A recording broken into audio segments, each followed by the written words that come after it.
excitante aujourd'hui. On va avoir un reportage qui de la partie qu'il y a eu entre les Patriots et les Eagles. Oui. Aussi, on va aller à Madagascar encore. On va aller écouter des témoignages.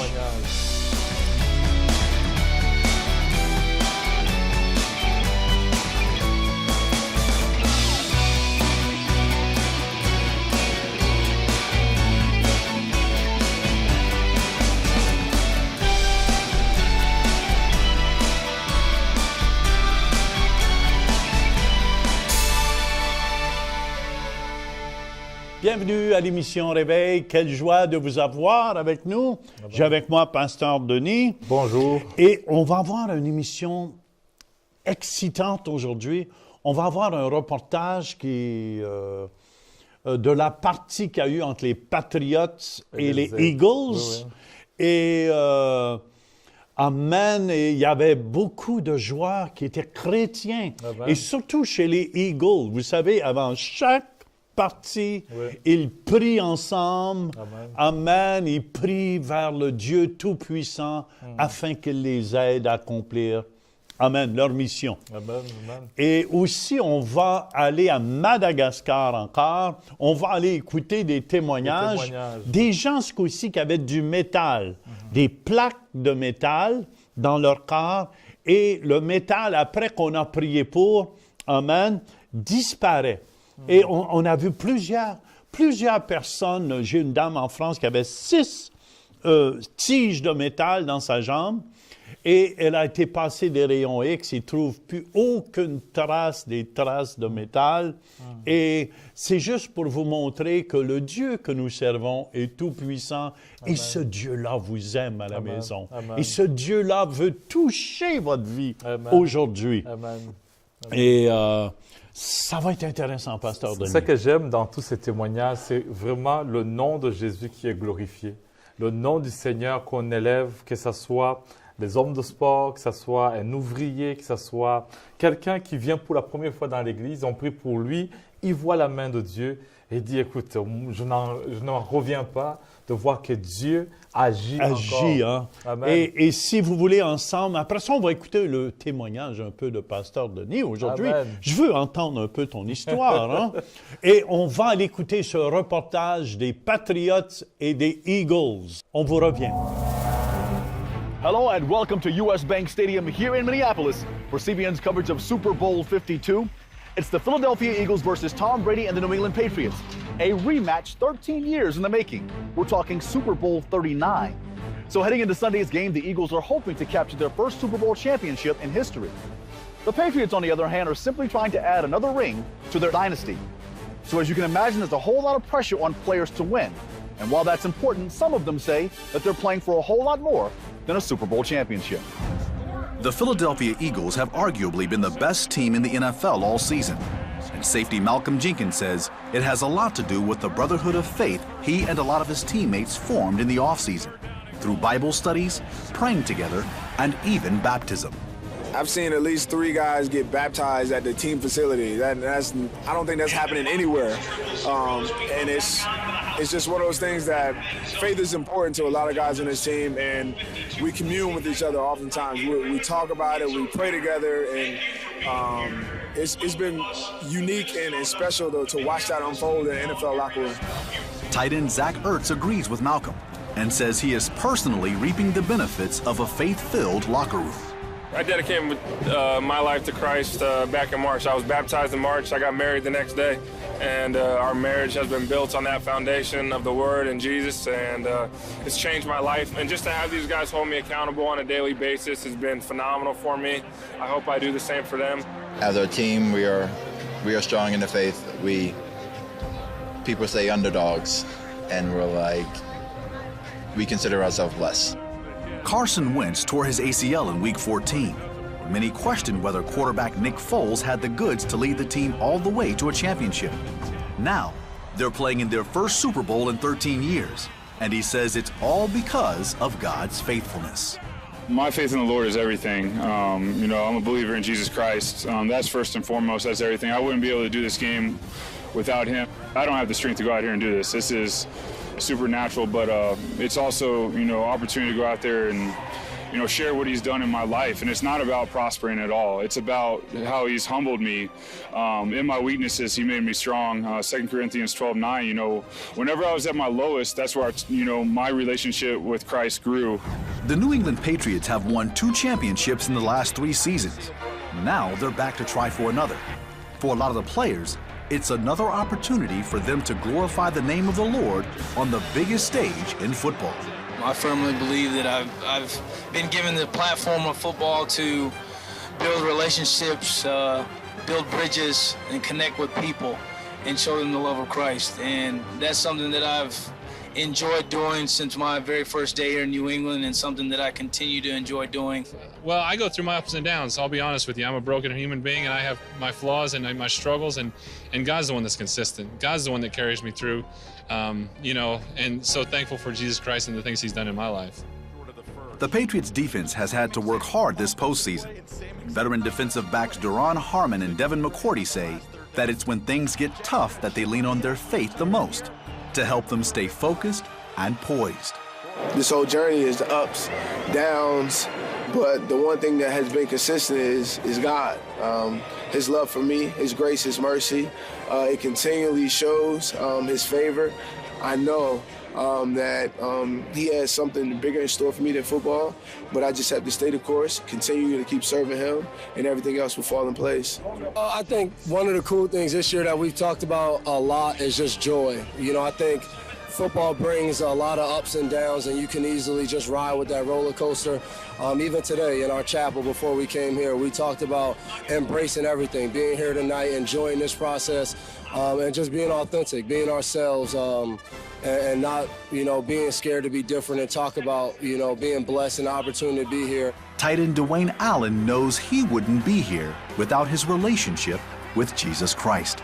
I go back to January 8, 2014, whenever in my bedroom I had an intimate moment where I submitted to Christ. And I said, I can't do this alone. I've tried it for the last 23 years, and it's just not working. I need you. In the way that he has came into my life and changed my life for the better. Taking that step to submit your life to, my Lord and Savior Jesus Christ is not something easy. But life isn't meant to be easy. But take heart, because he's conquered all. And that's the faith that I have. Quel bon témoignage qu'on vient d'entendre ensemble. Je crois que vous êtes bénis avec cette émission parce que Dieu se glorifie. Que ce soit dans les guérisons, que ce soit dans les familles, tu vois la main de Dieu dans cela. Amen. Moi, je suis curieux, Pasteur Denis. Tu sais, tu es né au Burundi. Oui. Et tu dois comprendre pour nous, les Canadiens. Moi, je pensais en Afrique qu'on avait tous des os, vous savez, dans le nez et ces choses-là. Raconte-nous un peu ton enfance. Tu es né là-bas. Est-ce que vous étiez dans une famille pauvre? Le Burundi, c'est pour ceux qui ne connaissent pas, c'est en Afrique de l'Est, en Afrique centrale. C'est un tout petit pays d'Afrique. On est au moins 10 millions d'habitants. On parle une langue qu'on appelle le Kirundi, qui est semblable à une langue qui est au nord du Burundi, qui est le Rwanda. Et le Rwanda et le Burundi, nous avons les mêmes peuples, c'est les mêmes ethnies, les Hutus et les Tutsis. Pour ceux qui ont suivi, dans les années 90-94, il y a eu un génocide au Rwanda, où d'ailleurs on avait un général de l'armée canadienne qui était venu d'Alaire, qui était là pour aider à rétablir, à sécuriser au Rwanda. Alors l'histoire du Burundi est pratiquement la même chose que le Rwanda. Ce sont des guerres interminables des fois. Mais moi, je suis né dans ce pays, le Burundi, un beau pays, on l'appelle le Suisse d'Afrique, donc ça doit être un beau pays quelque part. Puis c'est vrai, j'y étais, hein, c'est beau. Tu as vu les belles petites collines, les montagnes. Alors, on est 5 enfants chez nous, je suis le 4e, on est 4 garçons et une fille.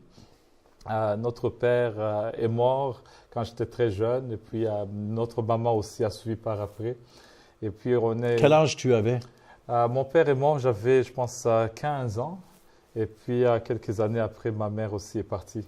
Donc, chacun de son côté, ils étaient malades. Et puis, ça faisait mal. Et j'ai des questions quand même. Est-ce que vous étiez dans une hutte? Non. Non, mais écoute, Jean.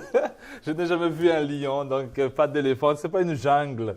Il y a des gens qui pensent que l'Afrique, c'est toute une forêt. Non, il y a des belles villes. Il y a des villes qui sont pratiquement comme Québec, comme Montréal. Pas très grands, mais civilisées, d'électricité, de l'eau potable, des toilettes, des hôtels. Mettez sous l'agenda un jour si vous voulez voyager en Afrique. Oui. Venez.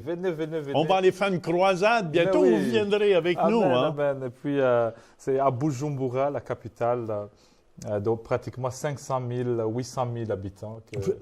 Vous étiez pauvre ou vous étiez en moyen? En moyen. En moyen? Oui, en moyen. Je ne dirais pas pauvre parce que notre papa a fait des études, il travaillait dans l'administration, il a fait pratiquement toute sa vie la politique aussi, ma mère aussi, donc il travaillait, on ne se plaint pas. Moi j'ai fait une école primaire, secondaire chez les jésuites d'ailleurs. Okay. On a des jésuites comme Québec aussi. On a beaucoup de ressemblances avec les Québécois. C'est pourquoi je me retrouve avec le peuple québécois. Vous savez, vous devez comprendre, les gens de Québec, que Pasteur Denis est le pasteur du Centre Réveil Québec. C'est lui qui est là, il va déménager avec sa famille et tout. Hein? Oui, on va braver le froid, on s'en vient là. Oui. Parce que c'est un peuple que je trouve qui est spirituel en même temps. C'est un peuple qui aime Dieu. C'est vrai, il y a eu des abus dans les églises, il y a eu des abus dans la foi, mais c'est un peuple qui aime Dieu quelque part. Quand je passe... Tu parles du Burundais? Non, du Québec. Du Québec. Ils aiment Dieu. Vrai. C'est un peuple qui a été mal compris. Moi, tu sais, c'est vrai ce que tu dis là. Pour moi, les Québécois, ils ont été un peu maltraités. Tu comprends? Oui. Parce que quand on est une minorité à quelque part, c'est pour ça que je comprends qu'ils veulent se séparer. Je ne suis pas pour, mais je peux comprendre dans le cœur des gens. Vous savez, quand les Américains, les anglophones sont 350 millions, presque 400 millions, et nous, on est un petit peuple comme 7 millions, 10 millions. Et souvent, le peuple a été méprisé. Moi, j'ai vu par les Anglais, et ils nous ont méprisés. Et je peux comprendre des fois la frustration des Québécois. Et aussi l'amour. Et on doit comprendre aussi que beaucoup de Québécois, peut-être les gens ne le réalisent pas tous, ont été jetés en dehors de la France. C'était des chrétiens, souvent des Huguenots, qui étaient en prison. Ils nous ont mis dans des bateaux. Moi, j'ai des racines un peu là-bas. Et ils nous ont mis nos ancêtres dans des bateaux parce qu'ils étaient croyants. Et ils nous ont chippés. Et tout. C'est pour ça, des fois, je vois les Français qui reviennent. Mais n'oubliez pas, Amen, on ne va pas se faire jeter encore en dehors ce coup-ci. Mais c'est nous qui les accueillons. Et je tiens à vous dire, c'est parce que quand même, le Québec, il y a une fondation chrétienne. Amen. Il y a une fondation chrétienne. Et comme tu as eu avec les Jésuites une formation au Burundi. C'est ça que je ressens quand on parle de minorité. Parce que je viens de Tutsis, une ethnie qui est un peu minoritaire en même temps. Mais des fois, je revois ce côté de rejet, ce côté de pas vous, vous êtes rien. Mais quelque part de dire non, nous sommes créés tous à l'image de Dieu, que ce soit les Hutus, les Tutsis, que ce soit les anglophones ou les francophones. Je pense que nous sommes tous créés à l'image de Dieu. C'est la parole de Dieu qui le dit. Et nous devons nous pardonner, nous accepter mutuellement. C'est vrai, hein, c'est vrai. Mutuellement. Il y a un passage que j'ai trouvé dans Matthieu 5 qui parle de cela. Il dit, si quelqu'un te force à faire 1000, fais-en 2 avec lui. Ici, qui on parle, c'est les Romains qui pouvaient forcer quelqu'un. Et par la loi, c'était permis de forcer quelqu'un de faire 1000 avec quelqu'un, c'est-à-dire de transporter quelque chose. Mais rendu à 1000, tu avais fini. Tu avais fini. Et Jésus dit, écoute, si on t'a forcé 1000, fais le deuxième gratuitement, comme un homme libre. Comme ça, l'autre personne va dire, wow, mais non, ne fais pas parce que la loi ne me permet pas. Il dit, je suis libre, je te donne gratuitement. Alors, c'est cette liberté d'agir dans la vie que si on te force, pardonne, accepte l'autre, mais sachez que Dieu, il te réserve des grandes choses. Quel âge tu as passé quand même à travers de la guerre? Tu as fini tes études d'où? Tu as été en Angleterre J'ai été en Angleterre, j'ai étudié là-bas et puis... en quoi tu as étudié? J'ai étudié la théologie, j'ai étudié la parole de Dieu, j'ai étudié... je voulais faire le droit à un moment, je voulais faire l'ingénierie mécanique, mais la situation a permis, et je pense que Dieu qui a fermé d'un moment à l'autre, parce que je me suis retrouvé pasteur d'une église que je devais prendre soin, et je dis, écoute, je vais prendre soin du peuple de Dieu, et après, je me retrouve à l'école théologique, je commence à faire les études, et les années allaient vite, et puis le temps de se marier, et puis voilà, puis je trouve une belle épouse Rachel qui était à Ottawa, je déménage, et puis... Puis, je veux que tu racontes l'histoire, parce que Pasteur Denis était gêné de sa couleur parce qu'il était foncé. Vous devez comprendre, moi, des fois, quand je vais en Afrique, je me trouve trop blanc. Oui, trop blanc. Trop blanc. mais lui, moi, je suis vu qu'il est foncé, très foncé. Souvent, moi, j'étais trop grand. J'avais un complexe quand j'étais jeune. Toi, tu étais foncé. Et...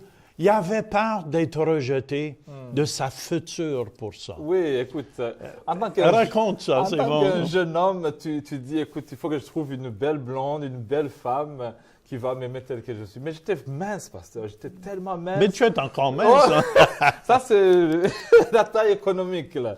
Oui, hein? J'étais mince, j'étais très foncé, couleur noire. Et je me disais, est-ce que je veux trouver une femme qui va m'aimer tel que je suis? Alors, je me regardais dans le miroir et j'ai dit, personne.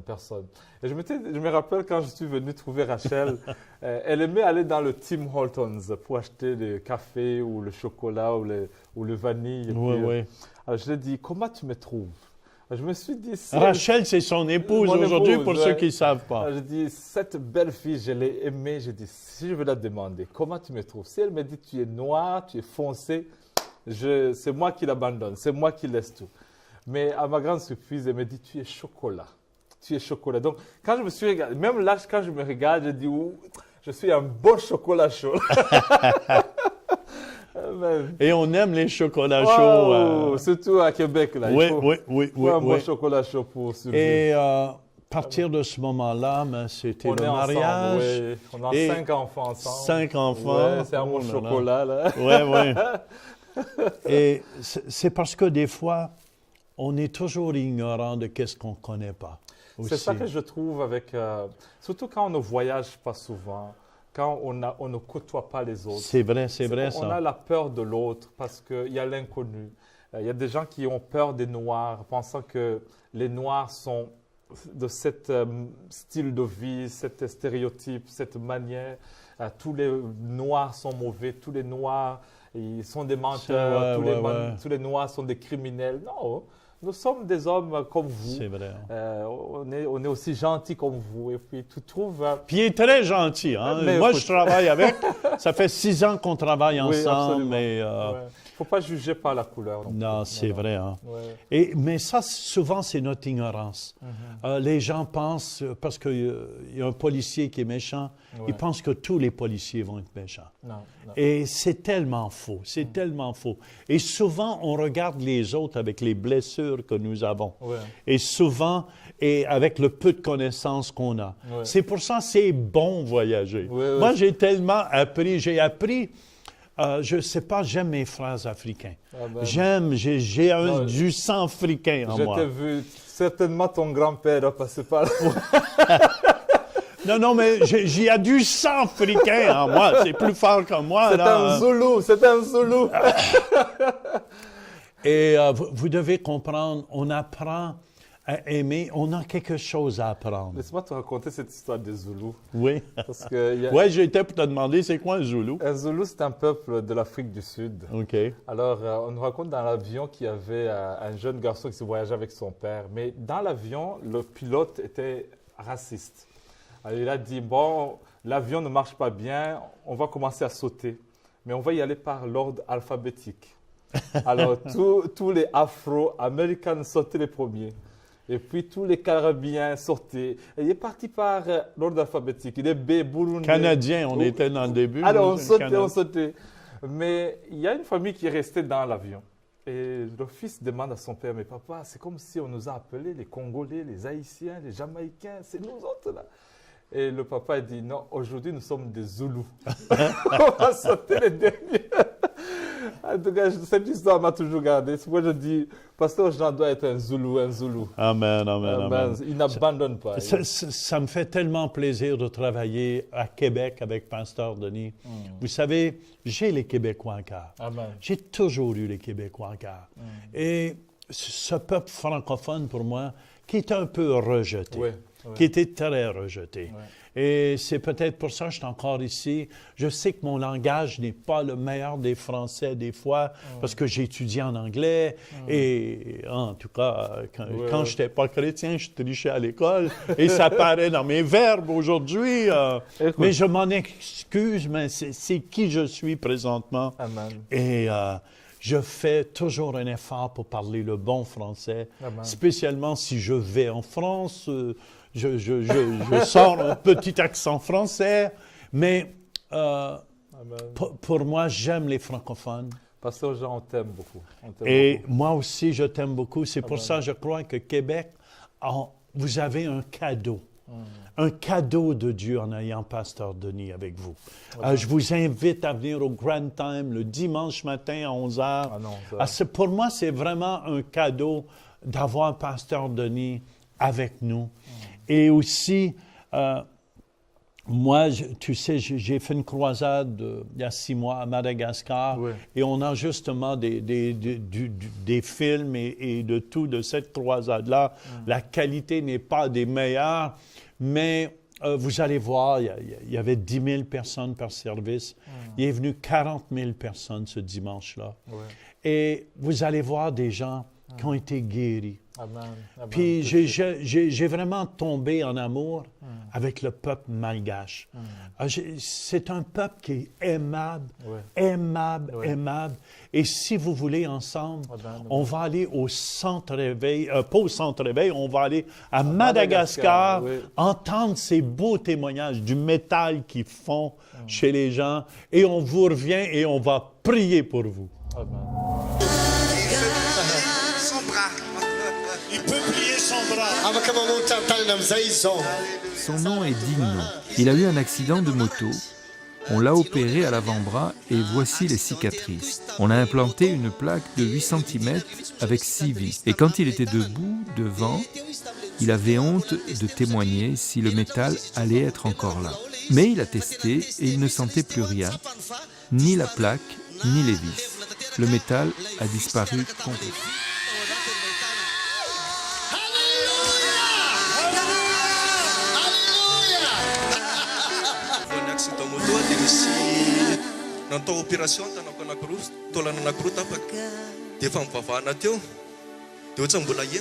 Il a eu l'accident de moto et les 2 os ont été brisés.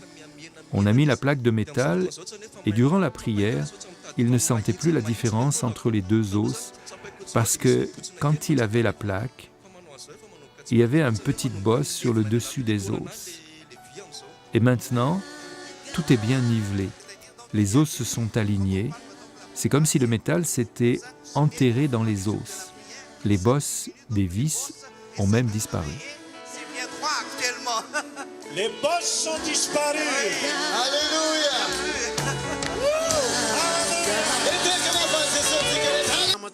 Il y a longtemps, quand cette dame a amené son petit-fils à la gare routière, des bagages sont tombés sur sa tête et depuis ce temps-là, ça lui faisait mal.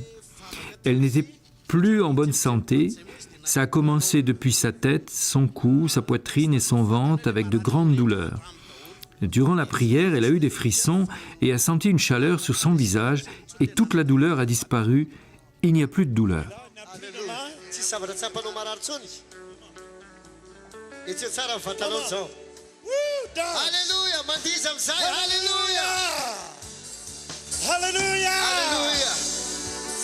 Depuis 30 ans.